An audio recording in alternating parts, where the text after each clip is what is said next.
Saturday morning's violent clashes along the Israeli-Syria border between Israel on the one hand and Iran and Syrian regime forces on the other occurred against the backdrop of multiplying acts of war and violence among a seemingly endless roster of combatants. To understand the significance and implications of the clashes, which saw Israel destroy an Iranian drone that penetrated its airspace and destroy the drone base in Syria from which the drone was deployed, and the downing of an Israeli F-16 by a massive barrage of Syrian anti-aircraft missiles, it is necessary to understand the basic logic of violence in Syria. There are a dozen or so actors fighting in Syria. The US is fighting in coalition with the Kurdish-dominated Syrian Democratic Forces. The Kurdish YPG militia is part of the SDF. Political representatives tied to the YPG have denied it, but the YPG is widely considered to be allied with the Turkish PKK group, which is listed as a terrorist group by the State Department and the Turkish government. Russia is fighting with Iran, the Syrian regime forces, Hezbollah and Iranian organized Shiite militias that include fighters from Pakistan, Afghanistan, and Iraq. Russia also sometimes acts indirectly with Israel against its coalition partners.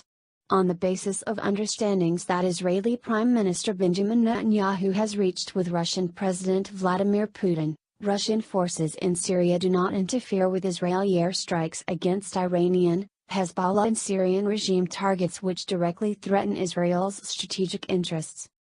The Turks are fighting largely independently. Sometimes they are supported by the US, sometimes they are supported by the Russians. Turkey belatedly joined the anti-ISIS coalition led by the US, but the Turks' main target in Syria is the Kurdish forces. 3 weeks ago, the Turks launched yet another campaign against the Kurds in Syria. Their current operation is focused on the Afrin province controlled by YPG. But Turkey is also threatening Manbij, where US special forces are deployed in support of the SDF. Non-ISIS rebel forces are being destroyed systematically by regime forces in Idlib province and in the Damascus suburban area known as Eastern Ghouta. According to a New York Times summary of recent violence in Syria, regime forces have reportedly killed 400 people, including 100 children in Eastern Ghouta since December. Since the start of 2018, the Syrian regime reportedly carried out 3 chlorine gas attacks against civilians in Ghouta. As the New York Times noted, Ghouta was the site of the regime's 2013 sarin gas attack which killed 1,400 people including 400 children. Then President Barack Obama had said a year earlier that such an attack would be a red line that would provoke US action against the regime. Obama's refusal to attack regime forces after the sarin gas attack empowered Russia, which deployed forces to Syria for the first time since the end of the Cold War in 2015. Finally, there are ISIS forces. ISIS continues to control territory along the Syrian border with Iraq and pockets of territory in the vicinity of Deir Ezzor and Palmyra. Perhaps more importantly, ISIS forces from areas seized by coalition forces have melted away and are viewed as responsible for a spate of bombings in Damascus and elsewhere in recent months and weeks. Over the past several weeks, numerous articles have appeared analyzing the recent rise in violence in Syria. The main question is, why is the violence continuing? The prevailing sense in the West had been that, following ISIS's loss of most of the territory it had held, the war had wound down. The US and its allies had made their peace with Syrian President Bashar Assad's survival and with Russia's newfound role as power broker on the one hand.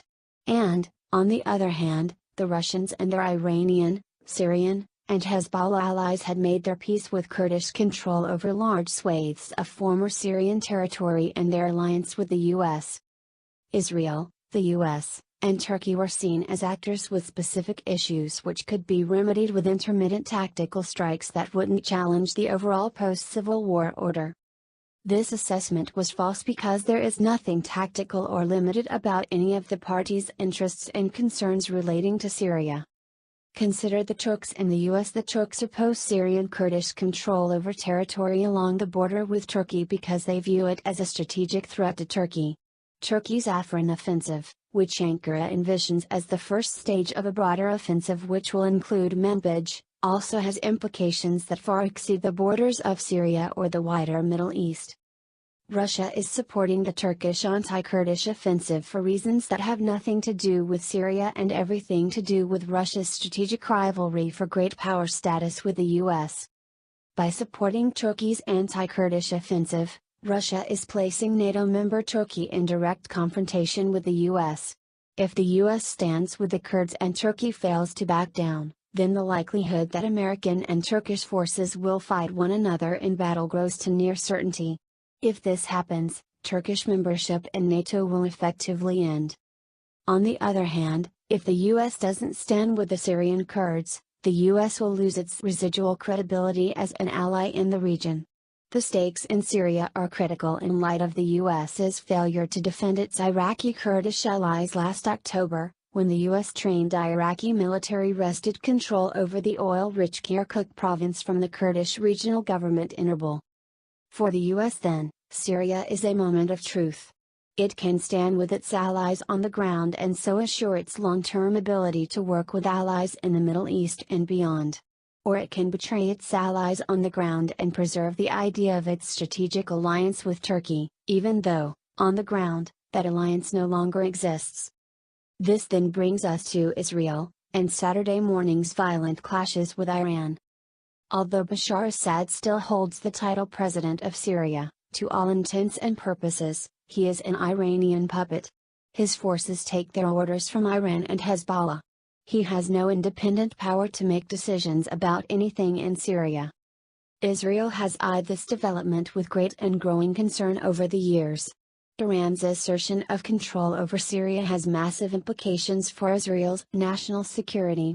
And, over the years, Israel has set and enforced specific red lines in Syria designed to prevent Iran's effective control over Assad's regime from passing specific limits. Israel's red lines include blocking Iran from transferring precision-guided missiles, other advanced weapons systems and non-conventional weapons to Hezbollah in Lebanon through Syria territory including the Damascus airport. Israel's red lines also include blocking Iran from setting up permanent bases in Syria. To enforce these and other red lines, over the years Israel has conducted repeated air attacks against targets in Syria. Immediately after Putin first deployed his forces to Syria in 2015, Netanyahu flew to Russia to coordinate Israel's air operations with him and prevent direct confrontations between Israeli and Russian forces. Since their first meeting, Netanyahu has flown to Russia on 10 subsequent occasions to develop a working relationship with Putin with the aim of weakening his strategic commitment to Iranian power in the region and cultivating his perception of shared strategic interests with Israel in Syria and beyond. Netanyahu's last meeting with Putin was on January 29. In media briefings before and after their meeting, Netanyahu said that he spoke to Putin about 3 issues.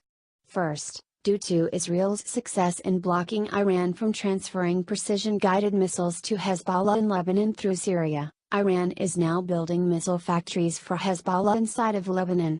Netanyahu pledged to destroy those factories. In his words, Lebanon is becoming a factory for precision-guided missiles that threaten Israel. These missiles pose a grave threat to Israel, and we cannot accept this threat. Second, Netanyahu warned Putin that Israel will not accept Iranian military entrenchment in Syria through the construction of permanent bases, among other things.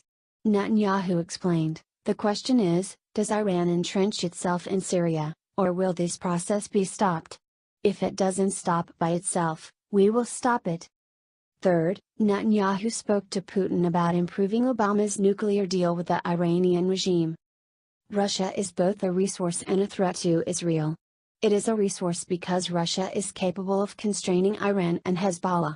Israel treated Russia as a resource Saturday, when in the wake of its violent confrontations with Iran, which included Israel's Air Force's first combat loss of an F-16 since the 1980s, Israel turned to the Russians with an urgent request for them to restrain the Iranians. Russia is a threat to Israel because it is Iran's coalition partner. Until Russia deployed its forces to Syria, it appeared that the regime and its Iranian overlords were losing the war, or at least unable to win it. After Russia began providing air support for their ground operations, the tide of the war reversed in their favor. At any rate, Israel is in no position to persuade Russia to abandon Syria. Russia's presence in the region limits Israel's actions but also guarantees that Israel will continue to act, because its vital interests will continue to come under threat and intermittent attack. In all, the situation in Syria is and will remain unstable and exceedingly violent for the foreseeable future. Syria is not only a local battlefield where various Syrian factions vie for control over separate areas of the country, although it remains such a local battlefield. Thanks for watching, guys. Subscribe our channel for more news videos daily and for what's viral today. Also turn on post notifications and don't miss nothing. A thumbs up really makes me blessed.